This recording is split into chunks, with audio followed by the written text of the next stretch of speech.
감정가는 1억 4,300만 원인데 한번 유찰돼서 1억 3,728만 원에 낙찰을 받았습니다. 잔금을 치고 12일 만에 1억 5,670만 원에 매도 계약을 하셨다고 말씀하셨고요.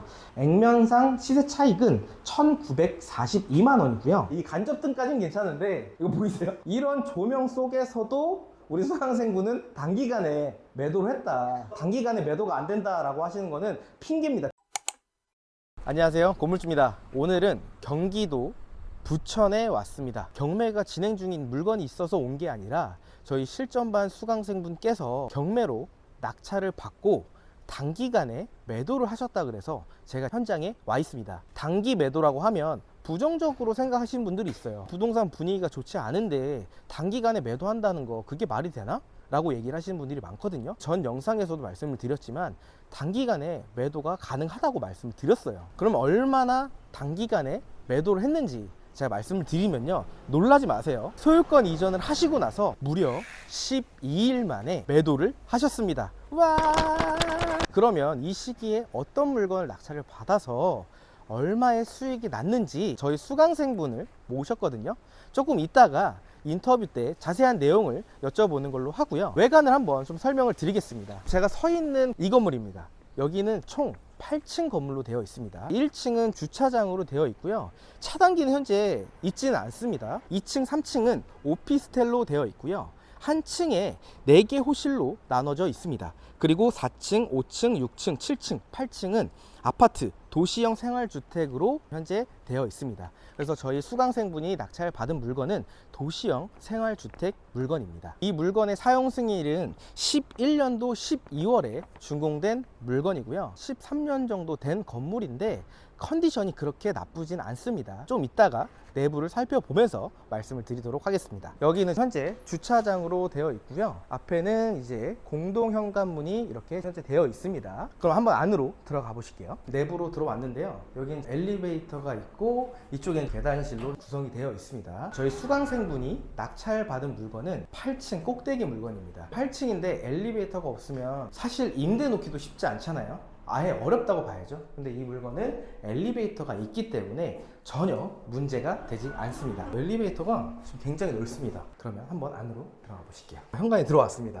중문도 현재 달려 있어서 방음이라든지 이런 것들 잘 되어 있는 것 같고요. 눈에 띄는 게 저는 하나 있습니다. 뭐냐면 바로 이겁니다. 우리가 경매로 낙찰을 받고 명도를 하잖아요. 그럼 짐이 다 빠진 상태입니다. 허전한 게 좀 있어요. 다 빠지면 식탁이라든지 꽃과 이런 것들을 장식을 해놓으면 훨씬 더 좀 따뜻한 느낌을 좀 주긴 합니다. 센스 있게 우리 수강생분이 이렇게 DP를 해 놓으신 것 같습니다. 여기가 거실인데 거실도 상대적으로 넓습니다. 여기에는 타일로 지금 구성이 되어 있고요. 충분히 소파를 놓고 TV를 보면서 시청도 할 수 있을 정도의 거리고요. 등은 따로 LED로 교체를 하시지 않았고 기본 그 상태 등입니다. 제가 사실 처음에 와가지고 불을 다 켜봤거든요. 좀 웃긴 게 있어가지고 이걸 끄잖아요? 그러면 어둡죠? 불을 하나 켜면 이렇게 파란색 간접등이 나옵니다. 이 간접등까지는 괜찮은데 이거 보이세요? 오래된 노래방에서 있는 그런 조명들이 있어요.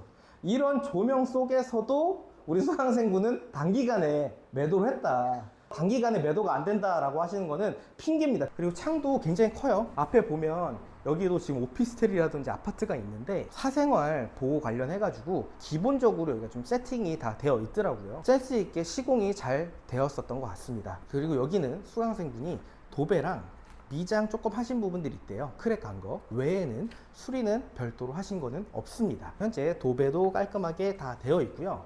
여기는 또 방이 있습니다. 전용 면적은 10평이에요. 10평. 그런데도 거실도 있고 방도 이렇게 크게 되어 있어요. 그래서 저도 여길 딱 들어오자마자 10평인데도 불구하고 방이 굉장히 잘 빠졌구나 이렇게 생각을 했었습니다. 그런데 보면 여기 뒤에 또 발코니가 보이죠? 숨은 공간이 하나 있습니다. 거기를 제가 보여드리도록 하겠습니다. 여기는 이제 부엌인데요. 아무래도 연식이 한 13년 정도 됐다 보니까 조금 오래된 느낌은 있긴 하지만 그래도 못 쓸 정도는 아니라고 좀 보여지거든요. 기역자 형태로 되어 있고 냉장고 들어갈 수 있는 위치도 되어 있습니다. 이 정도면 충분히 제가 봤을 때 사용하는데 큰 문제는 없는 걸로 보여집니다. 히든 공간은 여기가 아닙니다. 여기 보이시죠? 문이 하나 더 있죠?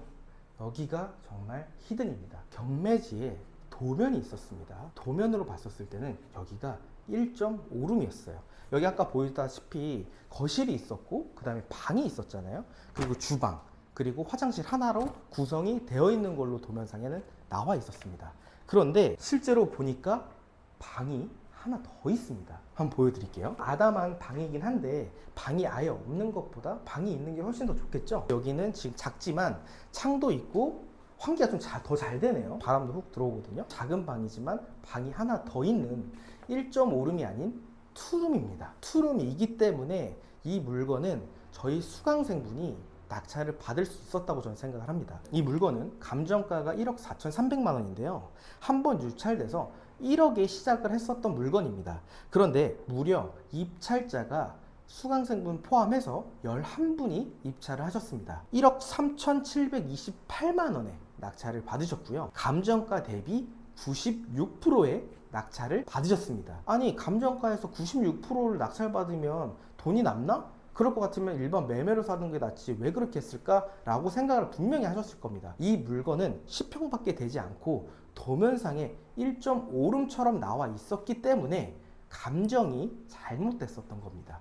그런데 저희 수강생분이 이거를 캐치하시고 현장 임장을 통해서 여기가 투룸인 걸 알고 계셨고 1.5룸과 투룸의 매도 가격이 완전 차이가 나기 때문에 수강생분이 가감하게 96%의 낙찰을 받고 단기간 12일 만에 매도를 하신 겁니다. 정말 대단하시죠? 안에 보시면 굉장히 넓게 지금 발코니까지 있어요. 보일러도 있고요. 세탁 공간이라든지 아니면 잡동사니를 넣을 수 있는 그런 공간으로 구조가 굉장히 잘 빠져 있습니다. 그러면 저희 수강생분을 모시고 인터뷰를 한번 나눠보도록 하겠습니다. 오늘의 주인공이신 수강생분을 모시겠습니다. 자기소개 한번 부탁드릴게요. 네, 안녕하십니까. 저는 곰쌤이 운영한 단타 스터디 1기생 안수연입니다. 반갑습니다. 반갑습니다. 그러면 이 물건 관련해서 제가 간략하게 먼저 소개를 시켜드리도록 할게요. 경기도 부천시에 위치한 도시형 생활주택을 낙찰을 받으셨거든요. 감정가는 1억 4,300이었는데 한번 유찰돼서 1억으로 최저가에 떨어진 상황이었습니다. 그런데 입찰자가 무려 수강생분 포함해서 11분이나 들어오셨어요. 근데 저희 수강생분이 당당하게 1억 3,728만 원, 감정가의 96%의 낙찰을 받으셨습니다. 축하드립니다. 이 물건을 1억 3,728만 원에 낙찰을 받으셨는데 얼마에 매도를 하셨나요? 이 물건은 매수자분의 간곡한 그 DC를 원하셔서 마지막까지 30만 원을 DC해 드려서 1억 5,670만 원에 매도하였습니다. 처음에 어떻게 하다가 물건을 찾게 되신 거예요? 단타 스터디 그 수업 중에 숙제가 되게 빡세게 누가 해주셔갖고 제가 열심히 숙제를 하던 중에 발견한 물건이었어요. 감정평가서가 잘못되었다라는 걸 임장을 통해서 알게 돼서 이 물건이다 라고 생각하고 잡은 것 같아요. 현장 임장을 통해서 어떤 부분을 확인하셨는데 감정평가가 좀 저평가가 됐다고 생각하셨나요?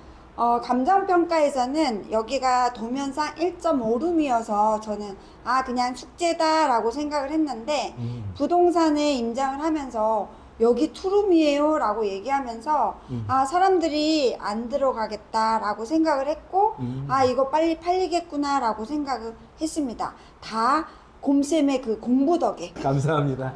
제가 알려드린 부분들도 있지만 매일 또 숙제도 내드릴 것도 있고 매주 숙제도 드렸는데 맞아요. 그걸 단 한 번도 빠지지 않고 숙제를 다 하셨고 인상 깊었던 거는 그거를 일일이 핸드폰으로 사진 다 찍으셔가지고 모니터를 그걸 다 블로그에다 다 올리시고 기록을 하셨던 네. 게 제가 더 유독 기억에 더 남습니다. 수연님께서 입찰하기 전에 저한테 전화를 주셨어요. 네. 근데 저도 이 물건을 봤는데 도면상이 1.5룸인 거예요. 걱정되는 마음에 이 부분 다시 한번 확인하셨는지 네. 아니면 내부를 확인하셨는지 네. 근데 이제 그때 당시 부동산에서는 투룸이라고 얘기를 했는데 네. 내부까지는 확인을 못했다고 맞아요. 얘기를 하셨잖아요. 낙찰 이틀 전에. 그래서 그때 제가 기억하기로는 일을 하시다가 바로 또 물건지에 와서 네. 확인을 하셨는데 네. 어떻게 확인을 하셨죠? 제가 여기 처음 왔을 때 선생님이 가르쳐준 그 프로센스처럼 옥상도 둘러보고 아랫집도 둘러보고 다 했는데 이 문을 띵동했을 때 아무도 없었는데 저도 무슨 용기가 났는지 문을 이렇게 흔들었을 때 문이 열려 있었어요. 근데 처음에는 제가 그냥 열려 있구나 하고 가고, 그 다음 이틀 전에 선생님이 눈으로 확인하셨습니까? 라고 얘기했을 때 제가 겁도 없이 그냥 문을 확 열고 들어와서 사진을 찍고 선생님한테 전송을 했죠. 그 용기는 선생님이 확인하셨어요? 라는 그 말에 제가 확인해야지 라고 생각을 했기에 되게 큰 용기가 됐었어요. 처음에 오셨었을 때는 문이 열려 있었는데 처음에는 좀 무서워서 그냥 네. 들어가시지 못했고, 네. 저랑 통화 이후에 그래도 입찰 전에 확실하게 해야 되니까 네. 확실히 투룸인 거 확인하시고 네. 나서 입찰을 하신 거네요. 저는 그 사진이 왔을 때 아닌 줄 알았어. 이게 사고가 나면 큰일이잖아요. 그쵸. 그래서 제가 제 차 계속 확인했는데 투룸이라고 해가지고, 야, 어떻게 수현님 또 이런 물건을 또 기가 막히게 또 잘 찾으셨구나 라는 생각이 그때 또 든 기억이 납니다. 이 물건이 제가 확인해 보니까 허그 주택도시보증공사 물건이더라고요. 네. 그래서 1억 6,500에 대항력은 있는데 대항력을 포기한 물건이죠. 네. 확약서가 제출된 네. 물건이었고, 그럼 이 물건은 명도할 때는 어떻게 됐었나요? 제가 처음에 왔을 때도 문이 좀 열려 있었고, 선생님 말씀해 주신 것처럼 우편함이나 이런 걸 봤을 때 이 집이 빈집이다 라고 생각을 했었는데, 문이 열려서 이렇게 빼꼼 쳐다봤을 때 빈집인 걸 확인했어요. 낙찰 받고 명도할 게 없었네요. 네, 명도할 게 없었습니다. 명도 비용도 없고. 네, 명도 비용도 없었습니다. 확약서 제출된 물건이 초반에 나왔었을 때는 명도할 필요가 거의 없었어요. 보통 이제 허그에다가 얘기를 하게 되면 비밀번호를 알려주거나 그렇게 됐었는데, 그 이후에 이제 단기 임대로 하면서 그 사이에 또 수익을 내기 위해서 제3의 점유자가 요즘 또 많이 네네. 점유를 하고 있는 경우들이 많았는데, 다행히도 이 물건에는 제3자가 없어가지고 네, 없었어요. 명도 비용도 필요 없었고 빠르게 또 매도를 할 수 네. 있었던 것 같습니다. 이 물건의 입지는 어떤가요? 제가 선생님 알려준 대로 부동산 세 곳을 꼭 가야 된다라고 해서 세 곳을 다니면서 주변 환경을 봤을 때, 부천역에서 어른걸음으로 한 5분 정도 올 수 있고, 저희 건물까지가 상업지구에 들어가 있어서 앞으로 나가면 도로가 3차선 도로이기 때문에 사람들이 살기에 너무 편한 곳이기 때문에, 만약에 제가 이곳에 살면 괜찮을까라는 고민을 했을 때, 이 정도면 충분하다라고 생각을 했기에, 감정평가서도 잘못됐고 입지 조건도 너무 좋아서 쌤한테 바로 이 조사를 하고 저 이 물건 할래요 라고 했었던 기억이 있어요. 초등학교하고는 조금은 멀긴 해도 출퇴근하는 어르신들도 괜찮을 것 같다는 생각을 해서, 실제로 여기 매수하신 분이 60 가까이 되신 분이셔요. 그래서 기존에 빌라에 사시다가 이 엘리베이터가 있고 부천역이 가까워서 이 집을 꼭 갖고 싶어 하셨던 분이셔서 매도가 빨리 됐던 것 같아요. 그럼 이 물건을 한번 정리를 해볼게요. 감정가는 1억 4,300만 원인데 한번 유찰돼서 1억 3,728만 원에 낙찰을 받았습니다. 감정가의 96%의 낙찰을 받으셨고요. 잔금을 치고 12일 만에 1억 5,670만 원에 매도 계약을 하셨다고 말씀하셨고요. 대출 같은 경우에는 1억을 받으셨다고 합니다. 네. 그리고 이율 같은 경우에는 4%대라고 하는데 한 5%로 계산을 해봤을 때 이자 두 달치 해서 70만 원 정도가 총 이자 비용이고요. 취득세, 법무사, 수수료 이전 비용은 300만 원, 그리고 중도 상한 수수료가 있는 상품이라서 100만 원, 기타 비용은 뭐 청소나 도배 합쳐서 50만 원, 그리고 도어락 16만 원, 미납 관리비가 약 60만 원, 그리고 명도 비용은 단 한 푼도 들지 않았고요. 중개 수수료는 70만 원입니다. 그래서 총 다 합치니까 666만 원이더라고요. 매도가 1억 5,670만 원에서 낙찰가 1억 3,728만 원을 빼니까요, 액면상 시세 차익은 1,942만 원이고요. 여기서 총 비용 666만 원을 차감을 하니까 실제 비용은 1,276만 원입니다. 수현님, 이 물건은 저희가 단기간에 매도를 하잖아요. 네. 그러면 보통 양도세가 1년 미만에 매도를 했을 경우에 77%의 세금이 나오잖아요. 네. 그럼 77%의 세금을 내실 계획이신가요? 저는 매매사업자를 선생님 가르쳐준 대로 네. 그렇게 실행을 했고, 원래 일반 같은 경우에는 1년 미만일 경우에는 양도세율이 77%를 세금을 내야 됩니다. 하지만 저희 수강생분은 매매사업자를 활용을 하셔가지고 세율이 15%의 세금을 냅니다. 그래서 15%를 계산을 해보니까 191만 원에 대한 세금을 내게 되고요. 그래서 모든 비용, 세금까지 다 제외하니까 소유권 이전하고 12일 만에 1084만 원의 순이익을 내셨습니다. 축하드려요. 수연님은 경매 공부를 처음에 왜 시작하시게 되셨어요? 저는 목동에서 뷰티 일을 하고 있는데 뷰티 일이라는 게 몸을 쓰고 하는 일이라 삭신이 다 아파요. 그래서 어깨, 허리, 뭐 또 눈을 많이 쓰기 때문에 눈도 많이 아파서 저의 노후를 생각해서 그럼 뭘 할까 고민하다가 이 경공매를 좀 알아보게 돼서 시작한 것 같아요. 공부를 했을 때랑 또 실전으로 하셨을 때 또 어떤 다른 점이 좀 있었는지. 제가 곰쌤의 강의를 들었을 때 같은 동기생이 아직도 공부하고 있다라는 말씀을 해주셔서 공부 너무 열심히 하지 마세요라는 말씀을 들었을 때 나도 공부만 하나? 라고 생각을 했는데 제 보증금을 날리지 않으려면 공부를 해야 된다라고 생각을 했고 선생님 직접적으로 임장을 저희들 모아서 가르쳐 줬을 때 머리가 띵 하는 생각이 들었거든요. 임장은 저렇게 해야 되는구나 라는 생각을 했고 단타 스터디를 하면서 그 많은 숙제를 하면서 점점 부동산과 또한 이 현장에서의 그 스킬이 늘어나는 걸 좀 배웠고 정말 사기꾼이 아닌 진짜 좋은 멘토 한 분만 있으면 스킬이 점점 올라간다라는 거를 저희 단타 스터디 멤버들은 다 알고 있을 거예요. 경매나 공매는 죽을 때까지 나오거든요. 네, 맞아요. 안 나올 수가 없어요. 이게 안 나오면 세상이 돌아가지가 않습니다. 네. 근데 내가 이걸 경험을 직접 해보고 그 다음 보는 눈이 생겼고 네. 해결할 수 있는 능력이 지금 네. 생긴 거거든요. 네. 실전 능력이. 네. 앞으로 굶어 죽을 일은 전 없다고 생각해요. 네. 제가 수연님이랑 연락을 하다 보면 깜짝깜짝 놀래요. 다른 분들은 보통 이제 경매만 보통 이제 많이 하시는데 제가 이제 압류재산 공매라든지 신탁 공매에 대해서도 좀 설명을 드렸거든요. 수연님이 신탁 공매를 또 엄청나게 잘 하시는 거예요. 하나를 또 알려드리면 알려드린 대로 분석을 하고 끝까지 파고드는 그 능력이 탁월하신 것 같더라고요. 감사합니다. 그래서 아까 이제 인터뷰 전에도 얘기했지만 그 물건이 2개가 있는데 못해서 굉장히 좀 아쉽다. 물론 이제 매도가 돼서 잔금이 들어오면 이제 그때 또 하시겠지만 저는 이제 다음에는 더 좋은 물건, 수익 많이 나는 물건을 하실 거를 알고 있기 때문에 너무 든든하기도 하고 제 한편으로 너무 보람돼서 기분이 너무 좋은 것 같습니다. 진심이에요. 감사합니다. 그럼 지금 혹시 올해로 나이가 어떻게? 50이에요. 저도 아직 젊은 편이지만 다시 무언가를 새롭게 시작을 한다라고 하면 쉽지 않을 것 같아요. 근데 수연님은 어떠셨어요? 늦으면 늦었다라고 생각할 수 있는데 늦었다 할 때가 제일 빠르다라고 생각을 저는 늘 하고 있기에 일단은 공부를 해보자 했는데 이 경공매가 쉬운 건 아닌 것 같아요. 그런데 단지 그냥 뭐 부동산 가서 뭐 보고 안 보고 이런 것도 있지만 권리 분석이나 명도나 뭐 정말 너무 많은 일들이 있는데 멘토 한 분을 잘 만나면 그게 싹 끝나더라고요.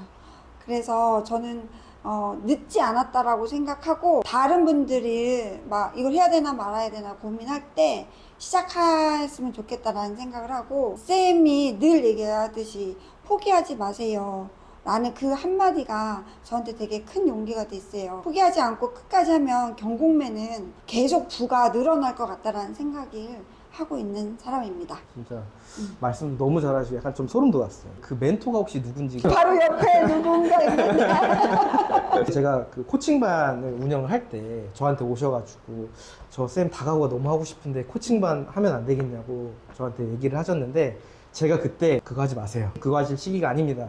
제가 이제 앞으로 단타 스터디라는 걸 오픈할 거니까 그거부터 먼저 하시고 다가구를 하셔야 됩니다라고 했고 그리고 나서 이제 성과라든지 이런 경험들이 생기니까 앞으로의 목표가 어떻게 되시죠? 다가구를 해서 현금 흐름을 만들 겁니다. 올해 꼭 만들 겁니다. 분명히 제가 봤을 때는 만드실 수 있을 거라고 저는 생각을 네. 합니다. 마지막으로 저희 이제 건물주 구독자분들에게 한마디를 하신다면요? 생각보다 어려운 부분도 많을 수도 있지만 선생님 말씀하신 것처럼 포기하지 마세요라는 그 말이 정말 저에게 명언처럼 있기 때문에 포기하지 않고 끝까지 경공매에 도전하셨으면 좋겠습니다.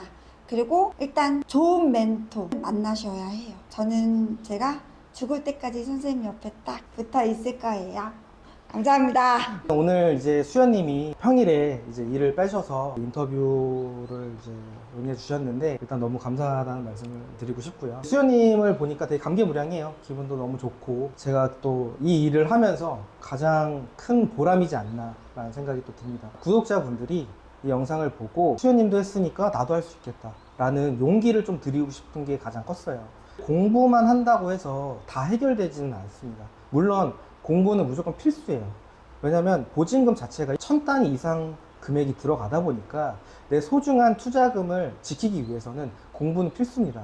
그런데 그 투자를 해서 돈을 벌기 위해서는 공부하고 결국에는 꾸준히 실행하는 게 전 답이라고 생각을 하거든요. 실행을 하지 않으면 아무런 변화가 생기지 않는다고 생각을 합니다. 그래서 여러분들도 꼭 공부하신 다음에 공부만 하는 게 아니라 실행에 옮기셔서 꼭 수익을 내셨으면 좋겠습니다. 감사합니다. 감사합니다.